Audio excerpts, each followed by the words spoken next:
اعوذ باللہ من الشیطان الرجیم بسم اللہ الرحمن الرحیم تنزل الملائکۃ والروح فیہا بإذن ربہم من کل امر سلام ہی حتی مطلع الفجر۔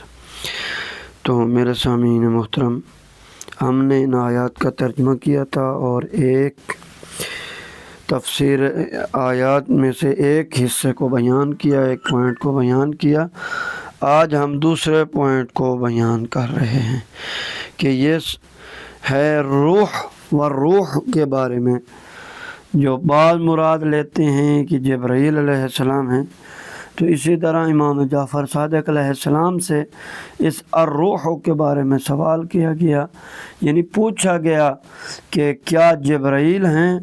تو امام نے فرمایا جبرائیل من الملائکۃ والروح اعظم من الملائکہ، کہ جبرائیل فرشتوں میں شامل ہیں اور روح فرشتوں سے زیادہ عظیم ہے۔ تو یہ تفسیر برہان کی میں سے ہے۔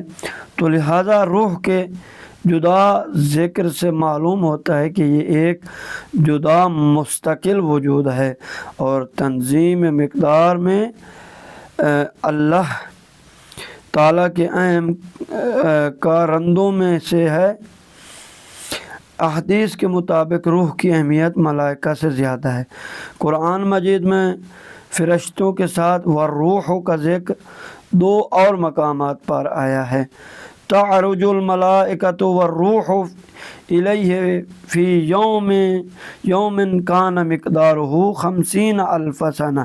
یہ سورہ معارج کی ہے کہ ملائکہ اور روح اس کی طرف اوپر چڑھتے ہیں ایک ایسا دن میں جس کی مقدار 50,000 سال ہے۔ دوسری جگہ پر فرمایا قرآن میں ہے کہ یوم یقوم الروح والملائکۃ صفا، یعنی سورہ نبا میں ہے کہ اس روز روح اور فرشتے صف باندھ کھڑے ہوئے ہوں گے۔ تو اسی طرح قرآن مجید میں جہاں والروح بغیر کسی اضافے کے مذکور ہے، اس سے مراد ایک ایسی طاقت ہے جو فرشتوں سے بھی بالا تر ہے اور اللہ تعالیٰ کے ارادوں کے نفوذ میں ایک اہم کردار کی مالک ہے۔ واللہ اعلم بمخلوقاتہ۔ انشاءاللہ تیسرا پوائنٹ کل بیان کریں گے۔ والسلام ورحمۃ اللہ وبرکاتہ۔